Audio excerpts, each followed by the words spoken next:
let's start with what's changed since you won on Saturday, because obviously Leeds have followed up with a couple of home games, and then the top two drew on Monday night, so we're all watching that. Do you feel like anything's changed in the psychology of it all since Saturday? Not really.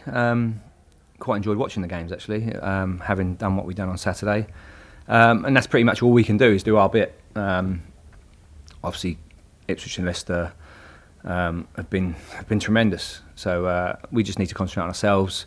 A little bit of a cliche, but we do what we do and carry it on. I think that we can be really pleased with how it's going, but obviously there's a long way to go and we need to continue that. Watching the other games, obviously we've got to play all three of them again, so we try and get as much information as we can and try and enjoy watching the game with no pressure on one. So.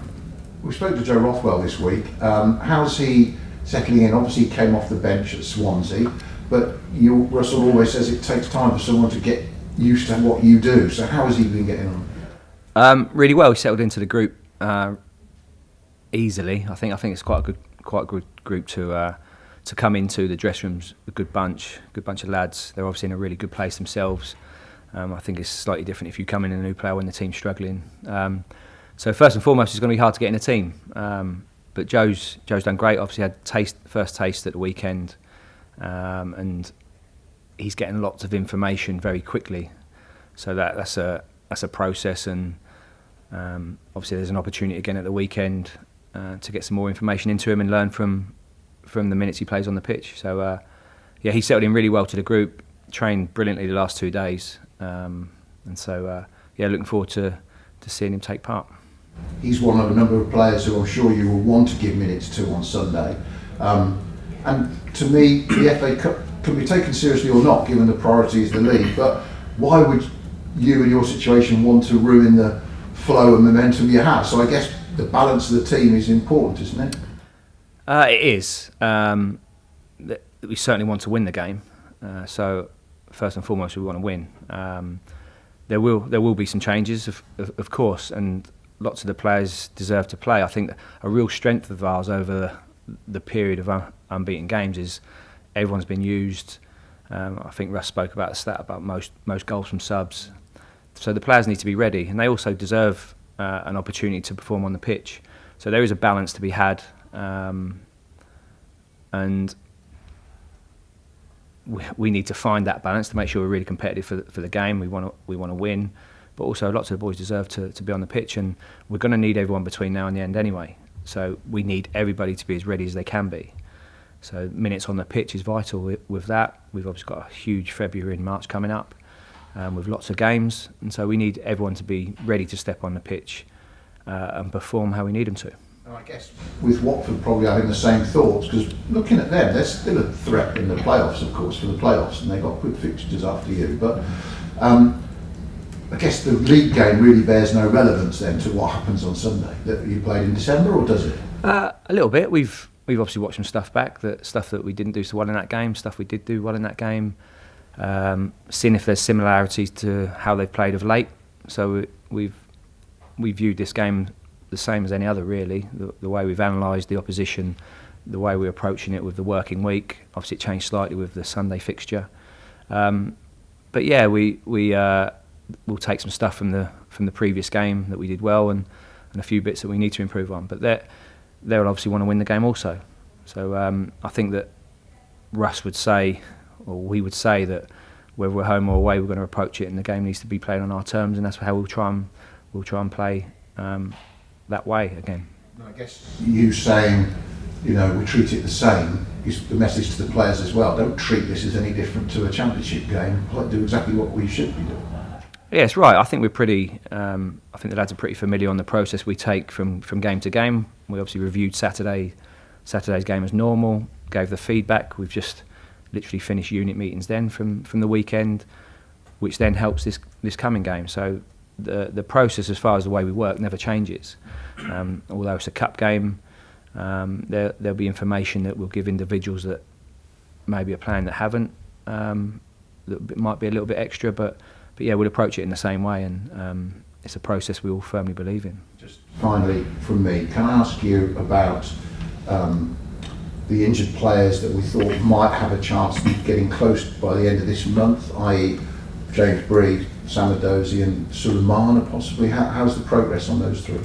So Camaldine's back on the grass and been with the group for a couple. I think the social media team stuck a few videos out of him, so that helps. So yeah, Camaldine's close, but will take some time to get up to full speed. So we're making sure that he's been non-contact for a couple of days and then a little bit more today, and doing some extra work to build that fitness up. Samadozi's getting closer, the same as Breezy, but not for this weekend. So it's just it's going to take a little bit of time, but hopefully we'll have them back with us soon for when all the games come thick and fast. No worries. Alfie? Hi Matt. Just wanted to ask about Camaldi actually, because I know that he's had a difficult year of injuries. He was injured throughout the summer and he's been injured again. I mean, you sort of want to take it slowly with him and make sure that he's right and ready to come. How do you go about doing that? There's certainly a balance to find. I think a lot of it's from us and a lot of it's from Camaldine himself.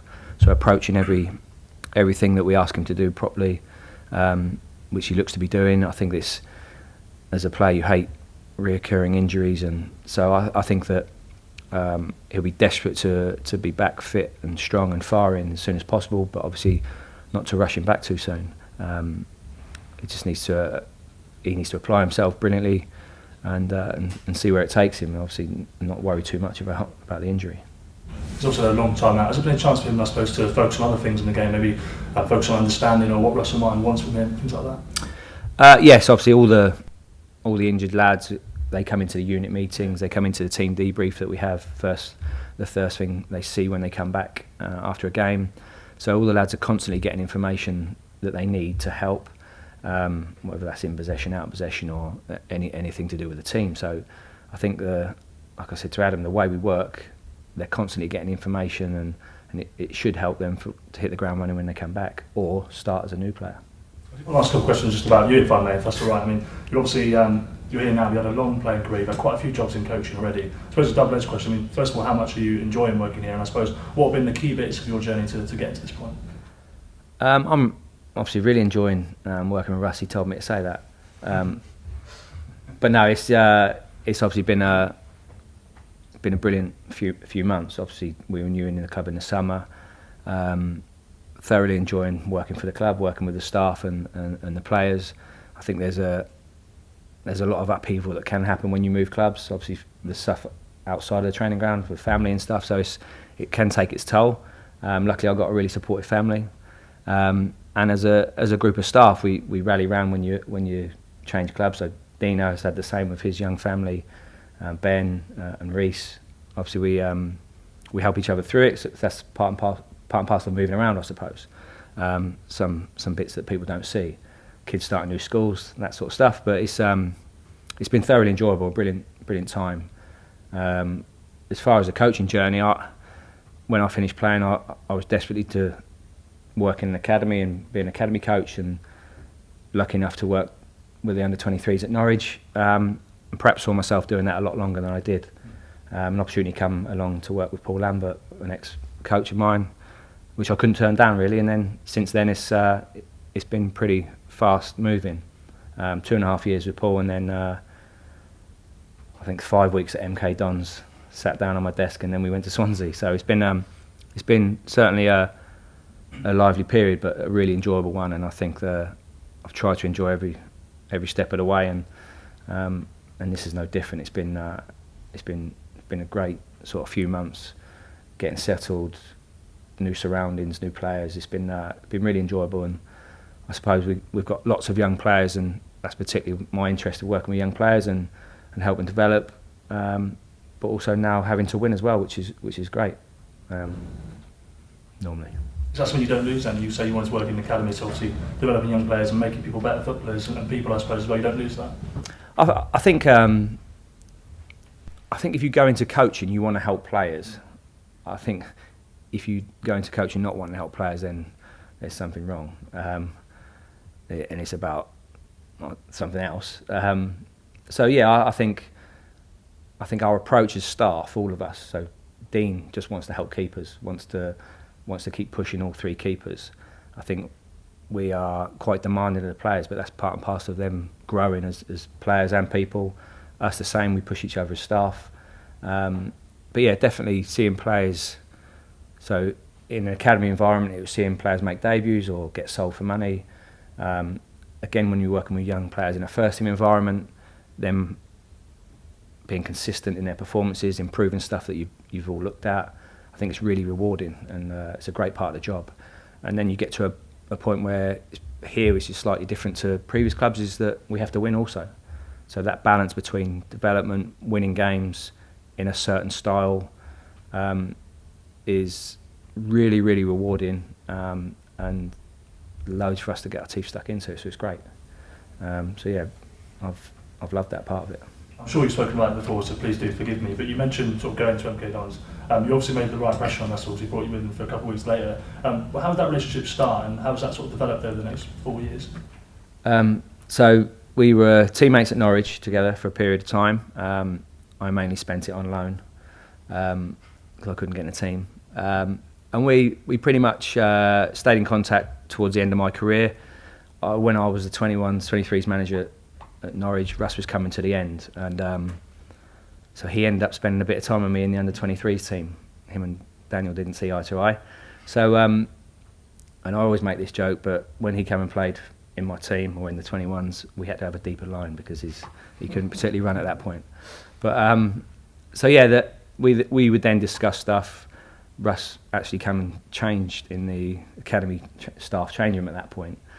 So we would always discuss sessions, discuss football, and actually he was brilliant for me because he was almost a playing coach at that point and showed the young lads how you should apply yourself every single day. So it made my job easier. There was also Stephen Naismith at that point. So those two Scottish internationals training with young lads every day, and it really set an example for them boys. And so it was brilliant for me, and hopefully Russ got something out of it. And then we obviously separated for a bit. Russ went to a couple of clubs, end up at MK, and it was just I left Ipswich that summer when Paul Lambert left. Spent a few months with Paul Cook, and an opportunity arose to go and join Russ at MK. So that's how it came about, really, and we've been together ever since. Spent 10 hours a day with each other since. I don't want to put you on the spot, but you did manage one game, I think, on an interim basis for Ipswich, and I know the bookies are completely made up, but I always see your name pop up at Notts County, Tranmere jobs. It's a long coaching career ahead, but have you got like an ambition about where you want to end up on? Not particularly. I think that definitely Notts County. I got booed a lot at Notts County, but I think, like I mentioned earlier, I got into coaching to help the lads. I think first team managers are a very lonely job. As staff, we try and support Russ as much as we can. Dean, Ben, Reece, Colin now, obviously, and we'll support him as much as we can. But it is a lonely job, and so I'm not sure I'd put my family through that at this moment in time. I think the main thing is that if I'm adding value with the players, adding value with the staff, and enjoying my job, I don't particularly see any issue to put myself in the firing line to stand at the front of the technical area, because I do know that that is a lonely job for him. Awesome. Thank you. I just wanted to ask you about, you say that about supporting Russell. You're a coaching staff that have been together now for quite a while, Swansea now here. So what do you think is the reason the dynamic works so well? I think we can all be ourselves, which is first and foremost. We are a really close bunch. We can totally be ourselves. We're quite demanding of each other. We can challenge each other. I think it's probably one of my jobs to challenge Russ as much as I possibly can. I think that now helps with Colin being in the building also. And it is really important. We love football first and foremost, so we'll talk about it, watch it. So that's a big part of it. I think that we respect each other. I think that's a huge, and we all want to do well for each other. Obviously, it's been a bit of a journey now, and we want that journey to continue together. And so I think there's obviously friendship. So yeah, it's a loads of stuff that goes into it. But I think that we enjoy each other's company most of the time. You have to when you spend as much time together as us lot. But yeah, I think Russ provides a platform for us to be ourselves, be open to give our opinion on whatever it might be, and I think that's a healthy working environment. I suppose that idea of being yourself, I imagine that translates into the players as well, because you obviously players speaking about how much they enjoy working with the staff as well. Yeah, I would hope that the lads can totally be themselves and enjoy the working environment they're in. It would hurt me if they didn't, because I think that's first and foremost our aim. I think Russ speaks about it loads, of wanting players to be the best version of themselves. If they're not enjoying it, then that's on us. It's not on them. So I think that that would be at the forefront of what we'd want for the players, that they're enjoying what they're doing. And we're the same. We want to enjoy our jobs as well. There's obviously loads of tough moments. There's going to be bumps in the road this season. But when you have that trust, that closeness, because we are close to the players as well. So I think it helps you get through the tough moments and then move on to the better ones.